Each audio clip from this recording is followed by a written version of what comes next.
The Dancing with Depression podcast is brought to you by Kaz CM, where CM stands for Content Matters, because content brings people together.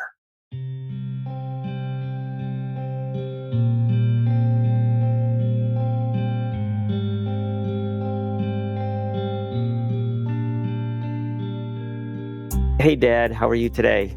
Not bad. Good. I wanted to take a few minutes and kind of circle back to a it's not even a conversation that we had. It was kind of you threw me for a loop. I was sharing about my podcast and kind of the idea behind it. And you had mentioned that you yourself was dealing with depression. Can you share a little bit more about that time and what that was like? How about if I tell you where I think it started from? Perfect. Because it really started when I was extremely young. I was a sickly child. At 2 years old, I had chickenpox so bad, I ended up in the hospital. At 2.5, I had polio. I had to wear braces until I was 5 at night.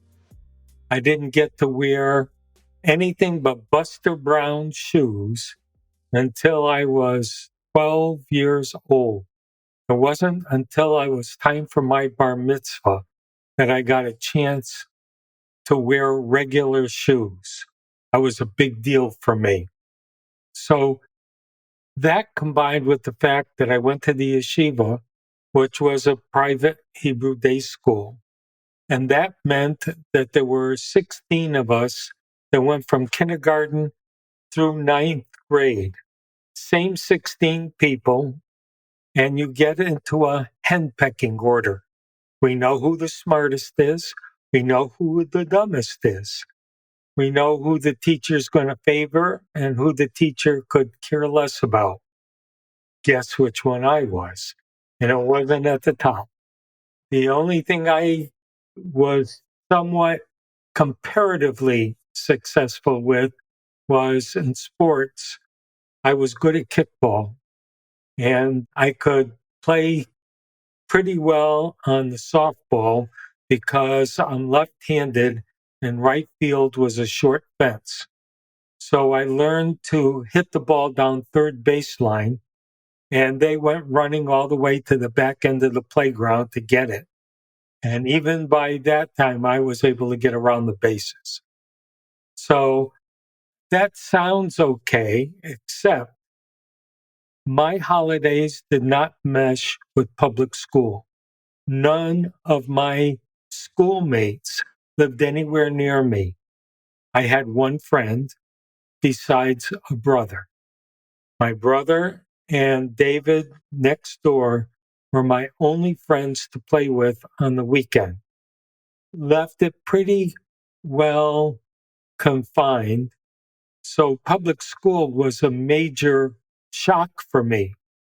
First of all, the idea of being with people of multicultural background was one.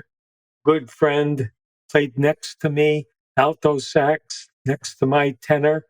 Page Ector was his name, and we became friends and formed the Alt Page Quartet. This was a real opening for me in terms of experiencing what it was like to be in the real world. And it didn't completely change everything. Because I didn't enter public school until my sophomore year, cliques were already formed. When the time came for my junior prom, I had asked 27 girls that all turned me down because they all had dates. I had to find a date from another school in order to be able to go to my own junior prom. That kind of summed up what my experience was like. I got to college, and every once in a while, the antisemitism raised its head. Playing pool, somebody missed a shot and went, "Damn Jew," and then realized what they said. Or you turn around and find out that you're not welcome at certain parties. All those things take a toll. I then got a job in Plainfield by accident. And I got a job in Plainfield after getting out of my basic training in the Navy a couple days before school started. It was a situation where I had 2 days to get my classroom ready, and it was a brand new school just opening. And all the books were in the gymnasium on the floor, and I walked up and down the rows. I couldn't find my textbooks. And I had to go report that to the principal. And the principal stood 6'5", looked like Mr. Clean.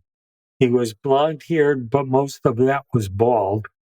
And he just wrinkled his forehead and said, "Come with me." And I followed him sheepishly up and down the rows. And he said, "There are none. I have to teach without a textbook." He goes, "I'll try and get you some teacher's editions to see if that'll help." And so that's how my teaching career began. There were times in the teaching career where I met again with the anti-Semitism, and it was depressing. When you had the union leader come to me and say, "Al, I know you've been getting the Jewish holidays off, but they told me that if they continued to do that, and I didn't use up my sick time or my personal time for the Jewish holidays, that they'd never hire another goddamn Jew." That's what I was faced with. And later on, a few years later, I was called by the superintendent. He says, "I know you've said something about wanting to do something a little different. There's a teacher out on maternity leave over at the junior high. Would you be willing to go over there for a year and teach there?" And I said, "Yeah, sure, no problem." There was a principal that was retiring, and he took my class, and he was supposed to retire at the end of that year. Well, at the end of the year, he decided he didn't want to retire. And I get informed that I don't have a job to go back to. Why? Because I left the building, and seniority went by the building. So even though I had been in the school system for 14 years, I was being told I was out of a job. I went to the union, and they said, "Sorry, there's nothing we can do about it." All this kind of stuff kind of piles up on you. And things really got to a head after I left Plainfield. After 31 years in Plainfield, I went to New Britain, and that was another eye opener. There were 34 languages spoken in that school. I had a principal who had taught at Bloomfield High, which is where I graduated. I did not have him for a teacher. He came afterwards. But he had also been active in the civil rights movement, which is something I truly could identify with. Did a number of programs when I was in college during the civil rights movement. But then came the realization that I was out of my element. In Plainfield, I was teacher of the year. I gave roughly seven workshops a year to help teachers improve their skills, especially with computers. Here, I wasn't allowed to do any of that. I was told that I had to be on page 64 on Friday. And I asked why.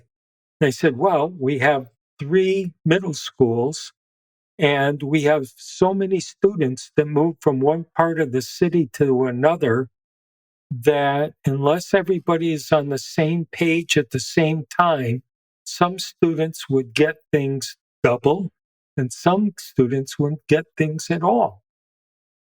So I was not comfortable with that teaching technique, but it was what it was. And it was difficult. I took the job in New Britain after 31 years in Plainfield because my wife's cancer came back and my father's Alzheimer's got worse and my mother needed help. I asked my mother if I could go visit her a couple times a week to help her out. And she said, no, it's too much effort. So I took the job in New Britain and said, how about if I can sleep over a couple times so I don't have to keep driving back to Danielson? It's an hour and 15-minute drive. She said, oh, yeah, we'd be happy to help you out. And that's how I got around it. But in 2004, it got so bad between the fact that I couldn't get students motivated the way I did in Plainfield, the fact that I couldn't do the workshops that I did for the teachers, the fact that parents wouldn't come in for parent conferences, all that was really starting to take a heavy toll on me. And the only thing that was helping was the long drive home, putting in cassettes of my music from dating back when I was much younger. But by the time the third year came, I couldn't take it anymore. I was shaking. And I'd go to the doctor, and the doctor would say, well, not so good. I said, look, I've got 3 months left to go, and I finished the school year. I can retire then. In 34 years, I'll retire a year early. And he turns around and said, well, we'll see. Every week, I had to go back to him to get a letter saying things still weren't right, and I have to wait another week. That went on for 3 months. And all that did was make it worse for me. My depression got to be real hard. So at the end of the 3 months, I retired. And I will tell you that it was the most uplifting thing that I did, because the next day I left in a camper with Firewalker and went out west. No responsibilities, no demands on me, nothing. I could just go and relax. And it turned out to be a lifesaver. That was my most critical time. There have been other times where I've been somewhat depressed and have gone to counselors and be able to work it out at least well enough to return to some normalcy. But that was at the worst. Part of what's gone on since then, I've had other jobs, and if the job didn't work out, I didn't really care. I had my teacher's retirement pension, and mom was doing better until about 2007. Then her cancer came back with a vengeance. That put me into a depression again. And I was really, really nervous, scared at that point. Fortunately, the doctors up at Dana-Farber did a stem cell transplant, and it seemed to have done the trick. It's been 14 years. So I guess it worked.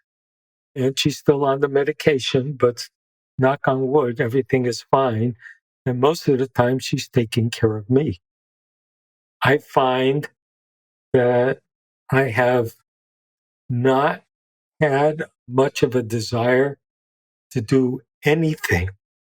And not because I was depressed, but because I had realized that all the things that I did, I felt pretty good about. And I didn't feel I needed to prove anything else. My hobbies I couldn't very well do because I still have a bit of a tremor in my left hand. So doing carving or doing painting or drawing or any of the other things I used to do, I can't do anymore. But it doesn't bother me. I'm not depressed about it. I'm just, okay, I'm an old man and I have to learn to live with it. Thank you for sharing that and kind of giving me some clarity. I think I've gone back to where I was born and knew that, but I didn't necessarily hear the part where when you were growing up and kind of some of the challenges that you had there. You had indicated with regards to mom and such, do you feel that your depression or when you were in a depressive mode that how do you think that affected mom? Oh, gosh. I'm sure it ended up with the two of us fighting about the money and other things, but we handled it by going to counseling. And the counseling eventually helped us work through it. To that same point, you're going through what you're going through. You're trying to battle whatever's going on in your head, but at the same time, you are a husband, a father, a teacher, and so on. How are you navigating the interaction with other people? Because you said your solitude was the hour and 15-minute drive with you and your music. Yeah. That's only an hour and 15 minutes. Yeah. How are you handling the other interactions while dealing with and battling your depression? Well, mostly it was reminding myself of the things that I accomplished, whether it was through the music that I thought I would never get a chance to do, or doing something outlandish for me, and that was be an actor and be in a play and being a character that wasn't me, being a pirate in Peter Pan, or being the doctor in Oliver, or being Max in Sound of Music, being on stage and being totally out of what I was facing every day helped a lot. I had the opportunity kind of pushed on me to be a religious leader. It was not my plan, but I got, because I went to the yeshiva, you must know, and therefore I ended up having a congregation for 33 years. During that time, anti-Semitism, as you know, reared its head several times. Graffiti, broken windows in the Danielson synagogue, KKK showing up. It just, those were all things that I just dealt with. It was more like you look back and said, I lived through that. And you go, yeah, I guess I did. Not bad. Still alive, still kicking. Absolutely. When you were teaching, obviously you are working with students for a variety of age groups. Did you feel that you could identify one of your students was going through something, whether it be anxiety or depression? I had one incident that runs right to mind. I was teaching fifth grade and we were doing American history and we started talking about slavery. And I had a black student in my class. In Plainfield, that was unusual. Okay, I had a black student in my class. And he said to me, my treasure has been stolen from me. I don't have my treasure. And I said, what are you talking about, your treasure? My heritage, where I come from. who my people are. I don't understand any of that. And that gave me the idea to help him find out and do kind of like a ancestry kind of thing. Check with your parents, check with your grandparents. But I had everybody in the class do it. And they learned a lot from that. And from that, I developed the idea of doing a historical novel. What I did was we taught a particular period of time in history, and I had the students invent a character and have that character go through the experience. What was it like for a Black family to try and survive out West? How did they get there? Escape from slavery, land in Plainfield. One of the teachers in Plainfield actually had a house that was part of the Underground Railroad. So the kids were able to immediately identify with that.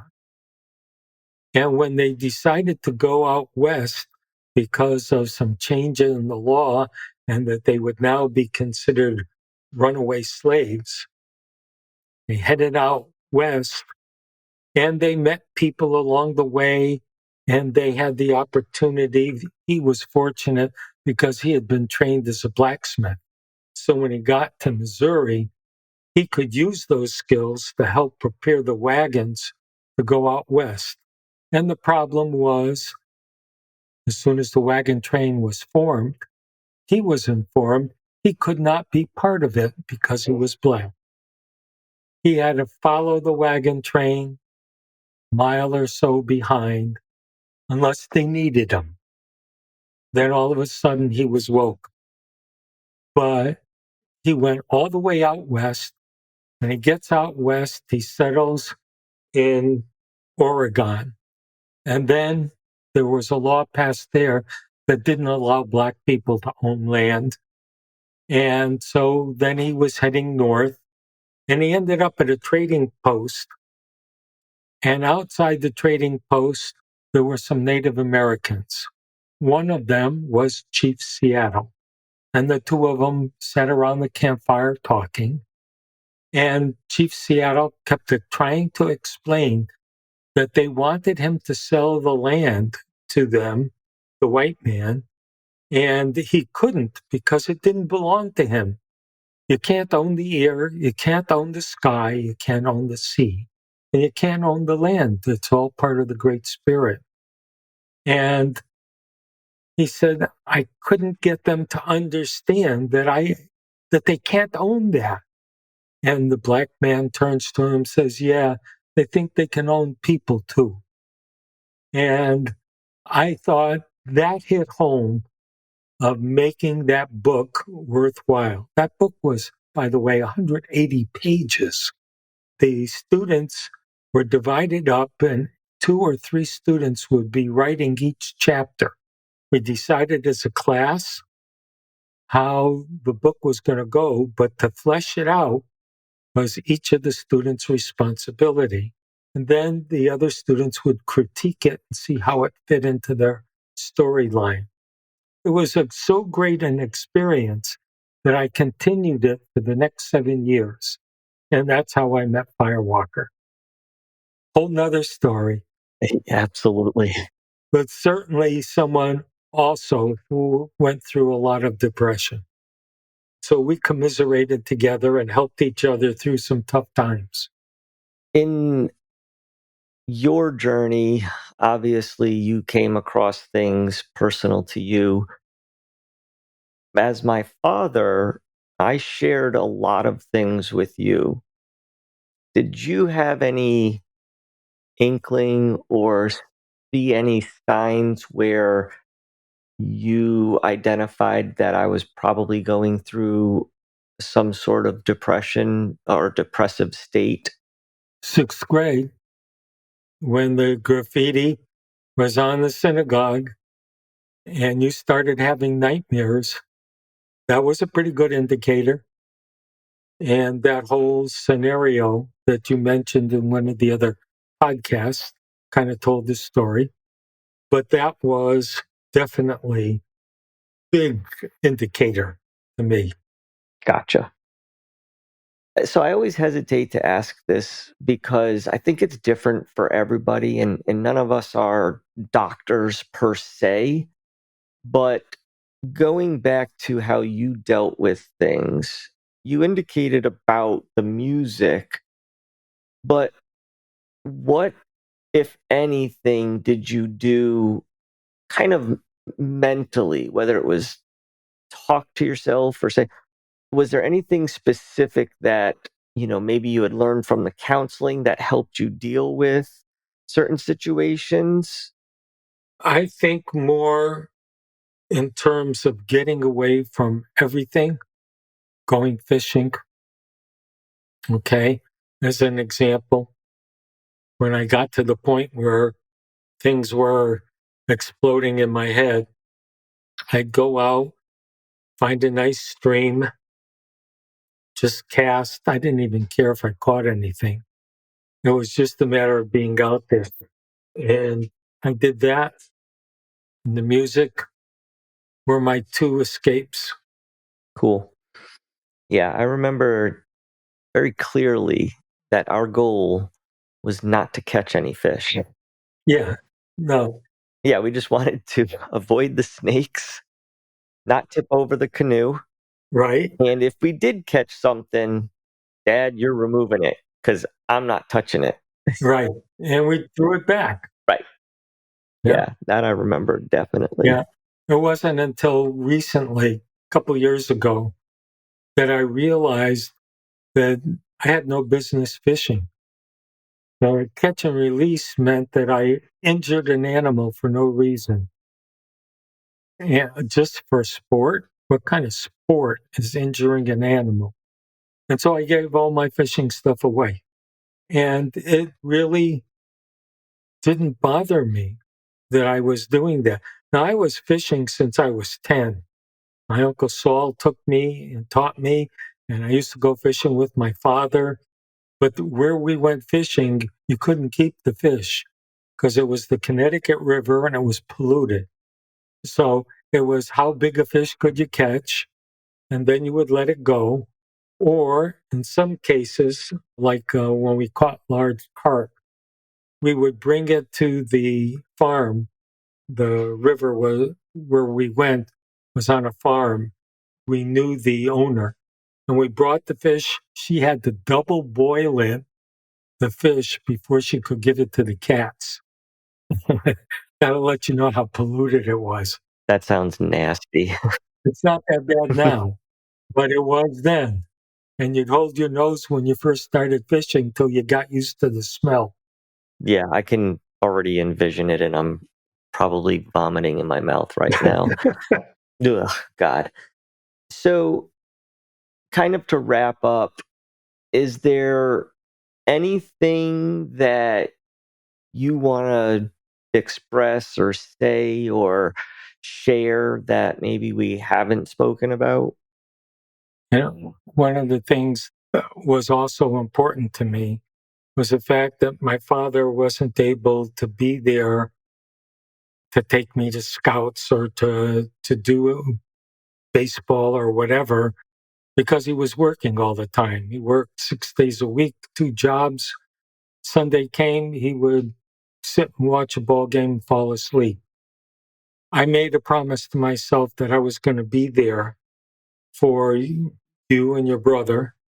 And I did that by putting in the times that you had games or DMLA or scouts or whatever it was that you were in. That went on the calendar first. And then any jobs had to work around that. I'm pleased to say that that was something I was pretty good at. No, no, you weren't pretty good at it. You were amazing at it. And I say that because Joel and I have these conversations all the time that we have no clue how you were able to attend literally every game. Now, it was a little easier when we were on the same teams, but there were years where he was in a different league than I was, and we could always count on hearing your voice. And we knew that you were there, whether it was us playing soccer, Joel playing baseball, and me pretending to play baseball, and so on and so on. Basketball, yeah, that was a little bit better, but we didn't, we kept you busy because we were active in things. Yeah. And we didn't go to your school. So you had to finish up your school to then drive back here. And again, I cannot remember a time where you weren't there. And that, to me, needs to be addressed more than you think. You did a pretty good job. You got to take your flowers when you can get them. And I think that that's the perfect scenario to do that. And so that promise to yourself or that goal for yourself, when did that come about? Before you were born. That was something that I realized when my Uncle Saul was the one that took me to the blue and gold dinner for scouts. He's the one that taught me how to fish. Those kinds of things. And I go, but I don't have any memories of doing that stuff with my father. That didn't happen until last couple of years of high school and college. That's when I was able to really get to start to know him as a person, because he was down to one job. He wasn't working 2 jobs. And then came the Masons. And that really opened the door for me and him to have something that we both agreed to, both stood by. So we had our faith and we had the Masons. Life was good. Sure.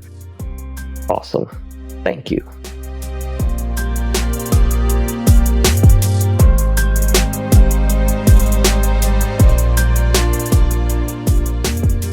Thank you for joining us on another episode of Dancing with Depression. There's a saying that hindsight is 20/20, which is often used to describe the phenomenon of being able to see things more clearly after they've happened. With that in mind, I encourage you to reflect back on past experiences in an effort to better understand your now. Also, I invite you to share with me your comments, thoughts, or personal exposure to depression. You can email me at dancingwithdepression@yahoo.com. Until next time, keep moving forward. And when it comes to depression, remember to take the lead.